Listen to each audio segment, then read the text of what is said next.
김성회 대통령실 종교다문화 비서관의 과거 발언 논란이 일파만파 확산되고 있습니다. 특히 일본군 위안부 피해자에 대한 상식 밖의 발언에 나눔의 집 관계자는 같은 한국인으로서 상식 이하의 사고를 가진 분이라며 거론할 가치조차 없다고 분노를 감추지 못했습니다. 이은하 기자가 보도합니다. 윤석열 정부의 첫 종교 다문화 비서관의 부적절한 인사 논란이 확산되고 있습니다.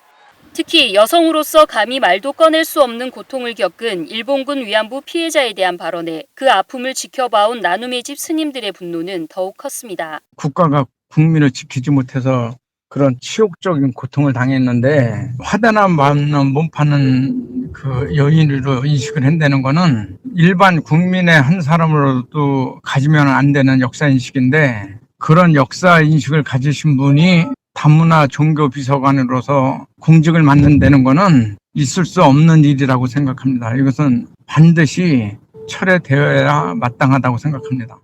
나눔의 집 관계자 역시 같은 한국인이라는 게 믿기지 않을 정도의 상식 이하의 사고를 가졌다며 말할 가치가 없다고 분노를 감추지 못했습니다. 위안부 피해자 할머니에 대한 발언을 떠나 편협한 역사관과 여성관으로 국가비서관이라는 공직을 맡을 자격이 있냐는 의문에는 이견이 없었습니다. 조선시대에 여성들의 반절은 그런 이 양반들의 성노릇에 감했다.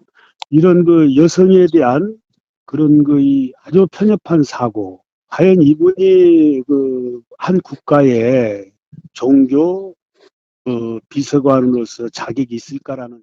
여성관과 역사관뿐 아니라 아직 문제로 드러나지 않은 종교관에 대해서도 우려가 컸습니다. 정광훈 목사님이라는 분이 좀 극단에 치우쳐 있는 거 아니냐, 그런 생각을 해봤을 때 그분이 창간한 신문의 논설위원을 하셨다라고 하면은 종교관도 편협되지 않았겠냐, 이렇게 생각을 해봅니다. 김 비서관이 논설위원으로 활동했던 자유일보는 정광훈 목사가 창건한 언론으로 전 목사의 종교 정치 세력 활동과 무관하지 않을 거라는 염려였습니다. 이렇게 논란이 확대되고 있는데도 대통령실 관계자는 12일 김 비서관의 거취에 대해 좀 더 지켜보겠다는 입장을 밝혀 논란은 더욱 확대될 것으로 보입니다. BTN 뉴스 이은하입니다.